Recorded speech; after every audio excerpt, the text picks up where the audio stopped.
വിവാദ സിനിമയായ എമ്പുരാനിലെ ക്രൈസ്തവ വിശ്വാസ വിരുദ്ധതയ്ക്കെതിരെ സീറോ മലബാർ സഭ രംഗത്തുവന്നു. ഈ സിനിമയുടെ പ്രമേയം ക്രൈസ്തവ വിശ്വാസങ്ങൾക്കെതിരെയെന്ന് സീറോ മലബാർ സഭ ആരോപിച്ചു. കത്തോലിക്ക വിശ്വാസവുമായി ബന്ധപ്പെട്ട പല അടയാളങ്ങളെയും എമ്പുരാൻ അവഹേളിക്കുന്നുണ്ടെന്ന് സഭ പ്രസ്താവിച്ചു. ക്രൈസ്തവ മതചിഹ്നങ്ങളെ അവഹേളിക്കുന്നത് നല്ല പ്രവണതയല്ല.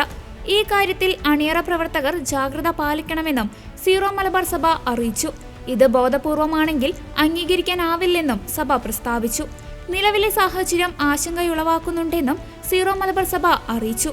അതേസമയം സഭാവിശ്വാസങ്ങളെ താഴ്ത്തി കാണിക്കുന്ന സിനിമകൾ തുടർച്ചയായി വരുന്നുണ്ടെന്നും ഇത് സഭയെ ആശങ്കപ്പെടുത്തുന്നുണ്ടെന്നും സഭ വ്യക്തമാക്കി.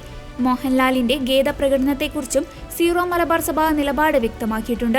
മോഹൻലാൽ ഗീതം പ്രകടിപ്പിച്ചപ്പോൾ ക്രൈസ്തവ വിശ്വാസികളുടെ വിഷമം എന്തുകൊണ്ട് കാണാതെ പോയി എന്നും അണിയറ പ്രവർത്തകരാണ് ഇതിന് ഉത്തരം നൽകേണ്ടത് എന്നുമാണ് പ്രസ്താവനയിൽ പറയുന്നത്. അതേസമയം രാഷ്ട്രീയ പാർട്ടികളുടെ നിലപാടിനോട് പ്രതികരണമില്ല എന്നാണ് സഭ പറയുന്നത്.